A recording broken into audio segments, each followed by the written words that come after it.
बोल गया मीटिंग है। सब ठीक। हाँ सर बताइए, आज प्रेस कॉन्फ्रेंस किया है या कुछ नहीं? जी आज आप सभी साथियों को हम लोग बुलाए हैं, मीडिया साथियों को। ये चुनाव प्रचार का आज आखिरी दिन है और निश्चित रूप से पिछले एक साल से हमने सुपौल लोकसभा क्षेत्र के चप्पे चप्पे का दौरा किया है और सुपौल की आम आवाम ने, सुपौल की जनता ने बैद्यनाथ मेहता को अपने दिल में बसा लिया है और उनका प्यार और समर्थन मिल रहा है। आज चुनाव का आखिरी दिन है। आपके माध्यम से मैं सुपौल की जनता को कुछ संदेश भी देना चाहूँगा। उसी क्रम में हमने आज यह पीसी बुलाई। क्या आपको संदेश देना चाहेंगे? मैं बताना चाहूँगा जो सुपौल लोकसभा क्षेत्र में लड़ाई यहाँ दो दल या उम्मीदवार के बीच में नहीं है। लड़ाई यहाँ है अहंकार और स्वाभिमान की। अहंकार एक ऐसे व्यक्ति की जो एक गलत निर्णय लेते हैं, जन भावना के विरुद्ध उम्मीदवार देते हैं सुपौल लोकसभा क्षेत्र में, जो कहीं से सुपौल की जनता के, सुपौल के मतदाता के मनोभावना के प्रतिकूल है, कहीं से सुपौल की जनता उसे नहीं चाहती। दूसरी तरफ जो सुपौल की आम आवाम है, उनके स्वाभिमान की लड़ाई बैद्यनाथ मेहता लड़ रहा है। उनके हक हकूक की लड़ाई के लिए बैद्यनाथ मेहता मैदान में आया है। किसानों की जो समस्याएं हैं उनसे निदान दिलाने के लिए बैद्यनाथ मेहता आया है। किसान कैसे खुशहाल हों, युवा बेरोजगार नौजवान को कैसे रोजगार मिले, पलायन कैसे रुके, शिक्षा व्यवस्था जो चरमराई हुई है उसे कैसे सुधार किए जाए, स्वास्थ्य की व्यवस्था जो वेंटिलेटर पर है उसमें कैसे सुधार किए जाए, इन सारे मुद्दों को लेकर, साथ ही साथ कुछ क्षेत्रीय मुद्दे हैं। बाढ़ की समस्या है, कोसी क्षेत्र के अंदर बसे लोगों की समस्या है, तटबंध के अंदर भी, तटबंध के बाहर भी। इन सारी समस्याओं के लिए बैद्यनाथ मेहता सुपौल के आम आवाम की आवाज बनकर उनके साथ साथ कदम से कदम मिलाकर चलने के लिए इस रण क्षेत्र में आया है। सुपौल में त्रिकोणीय मुकाबला दिख रहा है। जी निश्चित रूप से, जैसा मैंने बताया, यहाँ अहंकार के विरुद्ध जो है स्वाभिमान की लड़ाई है। जनता कहीं से भी ये थोपे हुए जो उम्मीदवार हैं स्वीकार नहीं कर रही है और उसे एकमात्र विकल्प बैद्यनाथ मेहता के रूप में दिख रहा है और जिन्हें वो अपने दिल में बसा चुके हैं। लेकिन दिलेश्वर कामत जो है वर्तमान सांसद है, उनका कहना है कि विपक्षी दल का जमानत जब्त हो जाएगा। जी आप उन विपक्ष किनको कह रहे हैं समझ में नहीं आ रहा है। मेरा मानना है विपक्ष वो राजद को ही बोल रहे होंगे, लेकिन यहाँ लड़ाई दिलेश्वर कामत से बिल्कुल नहीं है। लड़ाई राजद और बैद्यनाथ मेहता के बीच में है और जो ये अहंकारी, जो अहंकार के पात्र बन चुके हैं, जो मुखौटा दूसरे समाज के लोग को रखे हैं और अंदर से पीछे से शासन करने वाले कोई और हैं, उन्हीं का अहंकार है। और अहंकार तो बड़े बड़े का टूटा है, उनका भी अहंकार इस चुनाव में टूटने वाला है। आरजेडी के राष्ट्रीय सचिव यशवंत कुमार यादव ने 2 दिन पहले बयान दिया है। उनका साफ तौर पर कहना है कि बैद्यनाथ मेहता को जो है बीजेपी से जो है बीजेपी को नुकसान होगा और भाजपा का भी जो है अंदर अंदर जो है समर्थन मिल रहा है। देखिए, सभी नेता अपने अपने तरह से बयान देते हैं, अपने अपने प्रत्याशी के पक्ष में बयान देते हैं। मुद्दा यही है जो आम आवाम की लड़ाई कौन लड़ रहा है, किस पर आम आवाम का, सुपौल की जनता का भरोसा है। दिलेश्वर कामत जी को यहाँ की जनता ने 5 साल देखा है। उन्हें समझा परखा है और जनता सही वक्त पर सही निर्णय लेगी और चौंकाने वाले निर्णय लेगी, यह आप देखेंगे। लगातार आप भी जनसंपर्क करते नजर आए हैं, कितना समर्थन मिल रहा है? मैं पिछले 1 साल से, उससे भी ज़्यादा 1-2 महीना हो गया है, मैं कोई ऐसा दिन नहीं है जब मैं सुपौल लोकसभा क्षेत्र के अंदर हूँ और 7-8 सभा नहीं हुई है।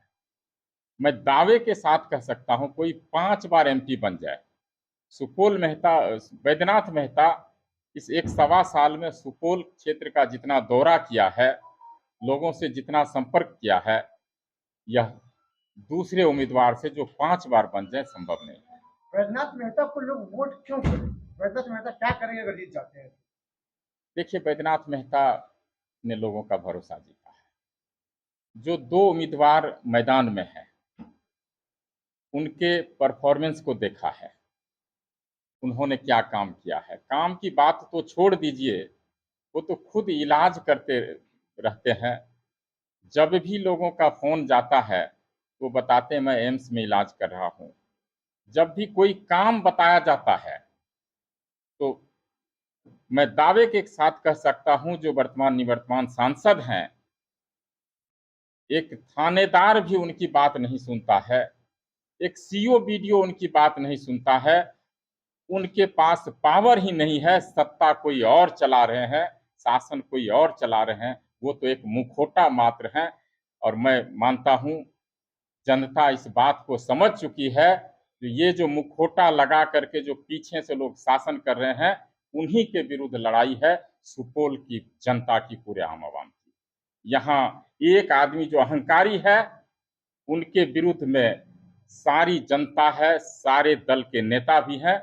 लड़ाई अब बैद्यनाथ मेहता और उस अहंकारी आदमी के बीच में है, बाकी कोई लड़ाई यहाँ नहीं। अगर आपको जन समर्थन मिलता है, आप इस क्षेत्र की क्या कुछ करना चाहते हैं? देखिए, सुपौल और बिहार की ताकत जो है, यहाँ की मेन पावर है। उसमें 70% किसान है, 20% युवा नौजवान हैं। यही ताकत है यहाँ की, और उसको और कैसे ताकत दिए जाए, उनके लिए रोड मैप बनाए जाएंगे, उनके लिए ठोस निर्णय लिए जाएंगे। जब तक उनको ताकत नहीं दी जाएगी, जब तक उनको खुशहाल करने के लिए कोई ठोस निर्णय नहीं लिए जाएंगे, बिहार के खुशहाली की बात करना जो है एक पूरी कल्पना है। बैद्यनाथ मेहता को सुपौल में क्या कुछ कमी लगाता है कि जो आईआरएस से बीआरएस लेकर के लोकसभा चुनाव लड़ने के लिए? कि देखिए, इसके मुख्य कारण ये है, जनता कभी कभी अपने नेता को, चहेते नेता को इतना प्यार कर बैठती है, इतना उस पर भरोसा कर देती है, और वही मुख्य कारण है जब अंधा प्यार हो किसी से, अपने चहेता नेता के इशारे पर आप कुछ भी करने के लिए तैयार हैं, किसी भी नेता को जो थोपे हुए उम्मीदवार हैं उनको मत देने लगते हैं, तो वहीं आप धोखा आपके साथ हो जाता है। और दिलेश्वर कामत जैसे लोग या दूसरे जो उम्मीदवार हैं इंडी गठबंधन के, ऐसे लोग मैदान में आ जाते हैं, और उससे अगर विकास की कल्पना की भी बात हो, तो यह आप खुद अंदाजा लगा सकते हैं, यहाँ की जनता समझ परख चुकी है कि ऐसे नेताओं से कुछ नहीं होने वाला है। उनके साथ दगा हो गया है, उनके साथ छलावा हो गया है, और ये करने वाले कोई और नहीं है, ये उन्हीं के चहेते नेता हैं जिनको आदर्श मानते हैं, जिनको भगवान मानते हैं, और उन्हीं से भूल हो जाती है। युवाओं से क्या कुछ कहने जो जो युवा पहली बार वोट करेंगे या जो युवा अब की बार वोट करेंगे, उनसे क्या कुछ कहेंगे? मैं युवाओं से आग्रह करूंगा, आप ही भविष्य हैं इस राज्य के भी, सुपौल के और देश के, और आप खुद निर्णय लेने में सक्षम हैं।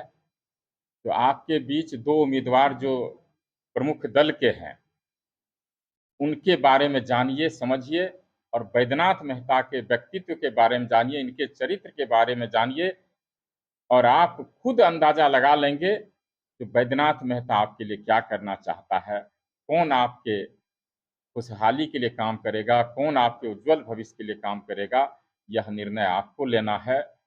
बाकी 2 लोग परखे हुए हैं और वो लोग विशेष करके जो एनडीए के उम्मीदवार हैं, शारीरिक रूप से भी स्वस्थ नहीं है और उनकी उम्र भी सर्टिफिकेट के हिसाब से 78 हो चुकी है, फिजिकली भी फिट नहीं है।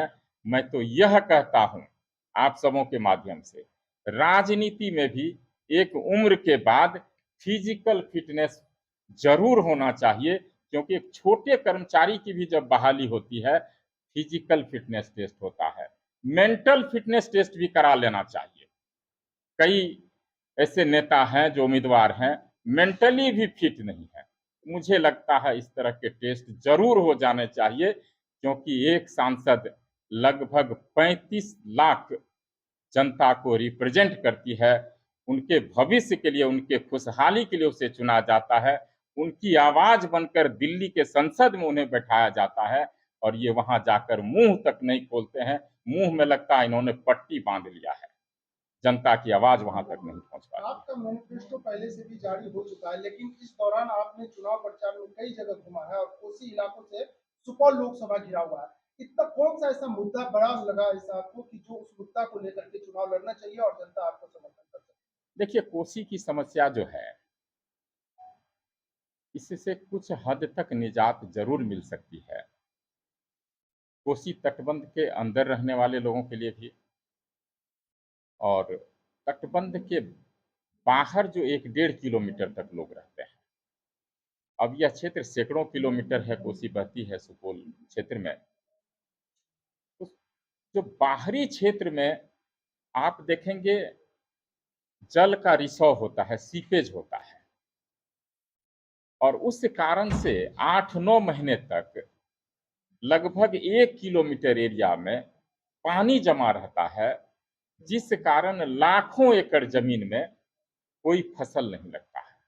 मेरा मानना है एक पक्का कैनाल अगर तटबंध के जस्ट बाहर 150 मीटर का हो, 200 मीटर का हो, 100 मीटर का हो, एक पक्का कैनाल अगर कर दिया जाए तो सीपेज की समस्या कुछ हद तक उससे निजात मिलेगी और ये जो 8-9 महीना पानी जमा रहता है खेतों में, कोई फसल नहीं होता है, लाखों एकड़ जमीन में पैदावार होगी और किसान वहां के खुशहाल।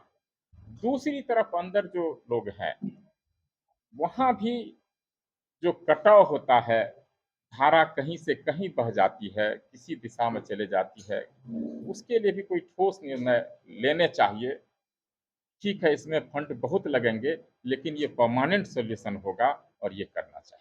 2 चरण में मतदान हुआ है, मतदान प्रतिशत कम हुआ है, 6 चरण का मतदान होना है। मतदान प्रतिशत कम होने का वजह क्या हो सकता है और क्या कहेंगे? देखिए, इसमें मैं एक बात आपसे जरूर कहना चाहूंगा, जनता में कोई उत्साह नहीं है जो वह मतदान करे। कोई किसी नेता से उम्मीद नहीं है, प्रायः हर जगह आप देखेंगे उम्मीदवार थोप दिए गए हैं। तो जनता निराश मन से जाती है, कुछ लोग नहीं भी जाते हैं, लेकिन मैं सुपौल में आपको दावे के साथ कह सकता हूं, पूरे बिहार में जितना मतदान होगा उससे ज्यादा परसेंटेज सुपौल में रहेगा, क्योंकि सुपौल के युवाओं में उत्साह है, यहाँ के आम आवाम में उत्साह है, यहाँ की माता बहनों में उत्साह है, जिसे बैद्यनाथ मेहता जैसा कैंडिडेट एक विकल्प मिला है और ये परसेंटेज आप यकीन मानिए पूरे बिहार में अव्वल रहेगा, शीर्ष पर एक रहेगा। आखिरी सवाल लेंगे सर, युवाओं में आपने कौन सी जादू चलाया है कि युवा आपके युवा? देखिए, ये राजनीति जो है ये विश्वास की चीज है और जनता आपको ऐसे विश्वास नहीं कर लेगी, आप में कुछ देखेगी, समझेगी। और बैद्यनाथ मेहता पिछले 1-1.25 साल में सुपौल के चप्पे चप्पे जाकर युवाओं से मिला है, उनकी समस्याओं से रूबरू हुआ है, कुछ हद तक समस्या का समाधान भी करने का हमने प्रयास किया है। इसलिए युवा को उत्साह है, उमंग है, जो दिलेश्वर कामत हमारा कुछ नहीं कर सकते और दूसरे भी जो दल के राजद के उम्मीदवार हैं उनकी जो पृष्ठभूमि व्यक्तिगत रही है, राजनीतिक पृष्ठभूमि रही है, उनका जो व्यवहार है, उनका जो आचरण है, उनसे पूरे सुपौल लोकसभा क्षेत्र की जनता अवगत है और मुझे लगता है इसी कारण उन दोनों दल के जो उम्मीदवार हैं उनको यहाँ की ना तो युवा चाहती है, ना किसान के लिए उसके पास कोई एजेंडा है, ना पलायन रोकने के लिए एजेंडा है, ना यहाँ के युवाओं का रोजगार कैसे मिले, उनकी आमदनी कैसे बढ़े, उनके लिए उनके पास कोई एजेंडा नहीं है। इसलिए सभी वर्गों का समर्थन बैद्यनाथ मेहता को है और विशेष करके युवाओं का समर्थन सर, बैद्यनाथ एक मेहता। सवाल है आपसे, अगर आप सुपौल लोकसभा सीट से जीत हासिल करते हैं तो रोजगार के लिए सर युवाओं के लिए क्या करेंगे? देखिए, मैं एक चीज बताऊं, जो बिहार अभी जिस स्थिति में है, उद्योग के लिए यहाँ कोई परिवेश नहीं है। उसके लिए वातावरण बनाना पड़ता है उद्योग के लिए। लॉ एंड ऑर्डर ठीक होना चाहिए। सरकार सरकार के सिंगल विंडो सिस्टम होना चाहिए। लॉ एंड ऑर्डर, कोई जान देने के लिए यहाँ थोड़ी आएगा, किडनैप होने के लिए यहाँ थोड़ी आएगा। ये सब बातें हैं, लोग डरते हैं बिहार में उद्योग धंधा लगाने की। ये मानसिकता जो है, जो जब तक वह परिवेश नहीं बनेगा उद्योग यहाँ नहीं लगेगा। अब करना ये है, जो सरकारी स्कूल में पढ़ करके हर एक साल 6 लाख बच्चे जो इंटर पास करते हैं सरकारी स्कूलों से, वो मजदूरी करने के लिए विवश हैं, 8-10 हजार रुपया भी नहीं बचा पाते हैं। उनकी आमदनी 25-30 हजार कैसे हो, बैद्यनाथ मेहता उसके लिए ढूंढा है। उसके लिए हमने रोड मैप बनाए हैं और इसके लिए ITI की ट्रेनिंग, जो +2 स्कूल्स हैं, हर एक पंचायत में एक +2 स्कूल है, वहाँ ITI की ट्रेनिंग हो, 2-4 कमरे और जोड़ करके जब ITI की ट्रेनिंग होगी और बच्चे जो मजदूर बनने के लिए विवश हैं, वह जब ITI की ट्रेनिंग ले लेंगे, दूसरे प्रदेश जाकर के भी वो 25 से 30 हजार रुपया महीना कमाएंगे, अपने परिवार के साथ भी रह सकते हैं। और जब इतने पैसे बिहार में आएंगे तो बिहार को खुशहाल होने से कोई नहीं रोक सकता है। तो यही चीज हमारा युवाओं के लिए है, जो मजदूरों के लिए भी है। सर, एक सवाल और रहेगा। जिस तरह बड़े पार्टी के द्वारा अपने सारे स्टार प्रचारक को उतार दिया गया है और दूसरी तरफ आप अकेले पड़ जाते हैं, इस संदर्भ में आप क्या कहेंगे सर? देखिए, बैद्यनाथ मेहता के साथ कोई बड़े नेता नहीं हो सकते हैं, जैसा कि दूसरे दल के प्रत्याशी के साथ हैं। सारी ताकत उसने सुपौल में झोंक दी है। NDA के तो कई पार्टी के राष्ट्रीय अध्यक्ष भी 3-4 पार्टी का आ चुके हैं। कई मंत्री आते हैं, कई MLA को लगा दिया गया है। हर एक जाति समाज के लोगों को, MLA को यहाँ कैंप करवा दिया गया है। लेकिन जनता यहाँ किसी की सुनने वाली नहीं है, क्योंकि उन्हें पता है ये नेता आएंगे यहाँ, हमें गुमराह करने का प्रयास करेंगे और 2 दिन के बाद चले जाएंगे। यहाँ तो बैद्यनाथ मेहता ही रहेगा। बैद्यनाथ मेहता के साथ सुपौल की युवा शक्ति है, सुपौल लोकसभा क्षेत्र की नारी शक्ति का पूरा भरोसा बैद्यनाथ मेहता पर है। यहाँ के किसानों का भरोसा है, मजदूर नौजवान का भरोसा है और बूढ़े बुजुर्ग का भी भरोसा, अभिभावक का भरोसा है। मेरे साथ इतनी ताकत है और मेरा मानना है, इस ताकत के आगे कितनी बड़ी हस्ती क्यों ना आ जाए, वो सारे फेल हो जाएंगे। और ये जो ताकत है बैद्यनाथ मेहता के साथ, वो किसी भी चट्टान को भेद करके आगे निकलने के लिए सक्षम है। एक सवाल और रहेगा, क्या कहते हैं सर, इस पे क्या कहेंगे? देखिए, उन्हें यह अंदेशा लग चुका है। NDA की सभा में 2 मुख्यमंत्री आए थे, एक पूर्व मुख्यमंत्री भी आए थे और चर्चा वहां राजद की नहीं हो रही थी, वहां बैद्यनाथ मेहता की हो रही थी। इसी से आप अंदाजा लगा सकते हैं, जो राष्ट्रीय स्तर के नेता आते हैं, प्रदेश स्तर के शीर्ष के नेता आते हैं, वह राजद पर कटाक्ष नहीं करते हैं, उसको टारगेट नहीं करते हैं, बैद्यनाथ मेहता को टारगेट करते हैं। आप इसी बात से अंदाजा लगा सकते हैं वह कितने पैनिक हैं, कितनी हड़कंप उसमें मची हुई है। सुपौल में वर्तमान में त्रिकोणीय मुकाबला है, इसमें बैद्यनाथ मेहता का टिकट किन से है? जी, बैद्यनाथ मेहता निश्चित रूप से मुझे लग रहा है यहाँ केवल एकमात्र व्यक्ति जो अपने आप को यहाँ का, लोग यहाँ के विश्वकर्मा ही बोलते हैं, कोसी के मुख्यमंत्री तक से लोग उसे पुकारते हैं, उनके बीच, उनके अभिमान और अहंकार के बीच, और बैद्यनाथ मेहता की लड़ाई जो जनता के लिए है, उनके स्वाभिमान के लिए है, उन्हीं के बीच है। और इसमें निश्चित रूप से जीत जनता की ही होगी, और जनता का स्वाभिमान बचाने के लिए बैद्यनाथ मेहता उनकी लड़ाई लड़ रहा है। और आप यकीन मानिए, बड़े से बड़े अहंकारी जो हुए हैं वह परास्त हुए हैं, और सुपौल में भी यही होने वाला है।